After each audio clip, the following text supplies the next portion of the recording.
Today, I'm taking a deep dive into the new White Knights Metamorphoses set.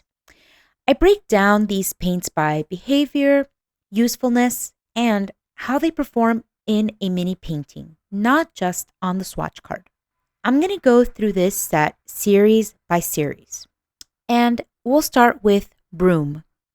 Broom translates to fog or mist, and these paints kind of immediately set the tone for how I think White Knights is thinking about granulation. It's thinking about it through muted hues, earthy palettes, and atmosphere over bright, bright hues. So, Morning Broom is made of PV14 and PY42, and it's a muted, earthy mix. Its hue is kind of similar to Transparent Orange Iron Oxide by M. Graham and Raw Sienna by Rosa Gallery. It's light fast, low staining, low tinting, and has very low flow, although it is more active directly wet on wet. You can see that I tried it out in two sunsets, hoping to bring out the purple granulation from the cobalt violet. I find purple sunsets so beautiful. Curiously enough, although it is granulating, it's not very separating, which is so disappointing. I personally don't find the hue very useful, and the paint was also really gummy. Because of this, it glazes poorly. This was my least favorite paint in the set. Evening Broom, made of PV14, PBR33, and PO73. Evening Broom, on the other hand, is an excellent paint, and it could absolutely fill the role of a burnt sienna in a granulating palette. You can see it here compared to Quinacridone Burnt Scarlet PR206, Deep Scarlet PR175, and Rose Madder NR9. It is light fast, moderately staining, moderately tinting, moderate flow, but is still somehow poor at glazing. I painted a small desert cactus using this paint and chromium oxide green PG17. And you can see that I was able to create really fun textures.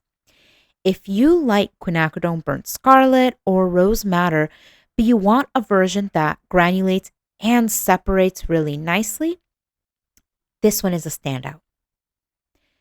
Forest Broom, PB29, PBR24, PY110.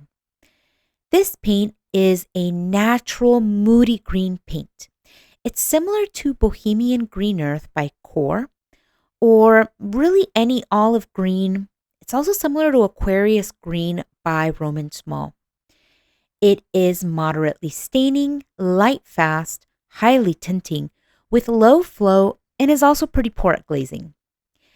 I painted a hazy forest tree using this paint along with one of its components, which is chrome titanate yellow. This is a very good landscape color. It's restrained, it's earthy, it's versatile. Like I said, it's not great at glazing, but again, in a landscape when you're just trying to create like hazy atmosphere, I think this is a winner. Mountain Broom is PB28, PR102, PBR29, and PBR25. Mountain Broom kind of sits in that earthy green-brown space, kind of similar to Sepia, Van Dyke Brown, and it's pretty similar actually to Cobalt Brown by Rosa Gallery. It is light fast, moderately staining, highly tinting. It has moderate flow and is poor at glazing. It does have this very gentle, hazy separation wet on wet. I painted some mountains using it along with Ultramarine Deep PB29, which is one of its component pigments. And it creates these striations and this texture that's very effective at capturing that rockiness, like rocky texture. It's really fun to paint with. It's strongly granulating and is very effective in landscapes. It's one of those colors that it creates depth without you really even trying. And I really like that. Next comes the Dream series. The Dream series is lighter, it has higher flow, it has a little bit of whimsy along with it, so I think it really lives up to the name of Dream. Rose Dream, made of PV14 and PO73. Rose Dream is a really lovely hue, somewhere between quinacridone violet, potter's pink, almost like a more desaturated version, an earthier version of red violet by Magello Mission Gold. It is light fast, low staining, moderately tinting, with moderate flow, but again, porous glazing. This paint unfortunately has very minimal separation wet on wet. With a name like Rose Dream, of course, I had to paint a rose. The hue is very, very beautiful. And I did find that it separated more readily in the field test, maybe because I used more water. It's hard to tell. If you're buying this one purely for the dramatic granulation, this one is a lot more subtle. You're not going to get a wildly separating paint, but it is still very beautiful and the hue is very useful and pretty. Blue Dream, made of PV14 and PV28. Blue Dream separates dramatically and flows very easily. It reminds me of a lapis lazuli or a cobalt blue deep PB74 by Winsor & Newton Professional. It is light fast, low staining, moderately tinting, with high flow and pretty porous glazing.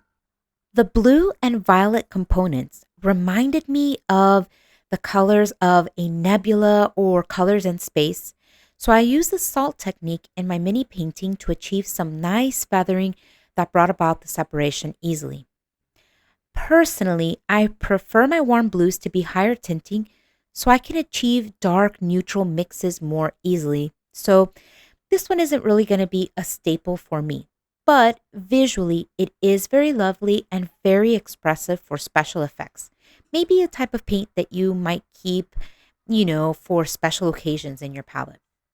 Mint Dream is made of PV14, PB36, and PG7. Mint Dream is playful and light, similar in hue to phthalo turquoise, aquamarine mist, or cobalt turquoise deep made of PB36. It's light fast, moderately staining, moderately tinting with very high flow and pour at glazing. It granulates lightly and the separation is honestly really subtle. You can see that I painted a sweet lavender plant, hoping to get more granulation from the cobalt violet deep PV14, but no luck. I do wish this paint were darker in value so that I could maybe use it like a phthalo turquoise, but it is pretty light valued. So although it's an enjoyable paint, I don't think I'll be reaching for it very often. Green Dream, PG50, PY3, PBR24. This vibrant green-yellow paint is the only paint in the set that is less light fast due to the inclusion of PY3, and that's an important detail to know. That detail, though, is really tragic because it's one of the strongest and most beautiful paints in the entire set. I don't usually like these warm green yellow hues, but this one is really beautiful and really useful. It's similar to Green Apatite Genuine by Daniel Smith and Sap Green by Holbein, two paints that I know are community favorites. It's highly staining, highly tinting with moderate flow, and is actually fair at glazing. It granulates a lot and it separates so beautifully, kind of forming a halo of yellow pigment around the heavier cobalt green. This is really how you do a granulating paint, in my opinion. I used it to paint some sand dunes with a peaceful ocean, and it brought out these lovely green highlights both on the sand and in the water. It works extremely well in a landscape and ocean palette, kind of taking the place of a more textural and expressive sap green. and it does behave really beautifully wet on wet. This was my favorite paint in the set. Moving on to the Mystery series. This was my favorite series overall. It's darker, cooler, and very value focused. Red Mystery, PBK11, PBK28, and PR254 is really fascinating. It includes PBK28, which is rare in watercolor and not part of the standard White Nights range at all. I don't own this pigment, so I used Cobalt Black, which is PBK27 by Magello Mission Gold, as an approximate replacement. This paint is highly staining, highly tinting, and actually really excellent for glazing. This is a really, really beautiful color for value studies. Think Mars Violet, Caput Mortuum, or Dusk Pink, but again, much better at glazing. I use it to make a spooky tree in a dark forest, and the black pigments definitely do show through because you can see that they settle beautifully into the paper. This is a really, really special paint with a very unique pink undertone. Blue Mystery, made of PV16, PB29, and PG7. Blue Mystery sits somewhere between Prussian blue, indigo, and cobalt mist. It is light fast, moderately staining, moderately tinting, with moderate flow, and again, actually pretty good at glazing. White Nights actually has a pink paint very similar to it already in hue, which is cobalt mist made of PB28 and PBK7. But that's where the similarities and the components are totally different. And you can see that once the paint is wet on wet, it really brings out this gorgeous purple granulation, and the PG7 forms a greenish halo around it. So, so beautiful. My only complaint about this paint is that I wish it were higher tinting, but still, it's very beautiful and really perfect for painting night skies, outer space, or moody shadows. Green Mystery, made of PG26, PBR33, and PB16. This is a deep teal green that is light fast, moderately staining, highly tinting, with excellent flow, but not very separating wet on wet. I was disappointed initially, thinking that the brown granulation wouldn't show through, but on my small painting, you can see that although it is subtle, the brown granulation definitely does show through. But because, like I said, it is really subtle, this, I don't know, it might make it easier to integrate into a daily palette.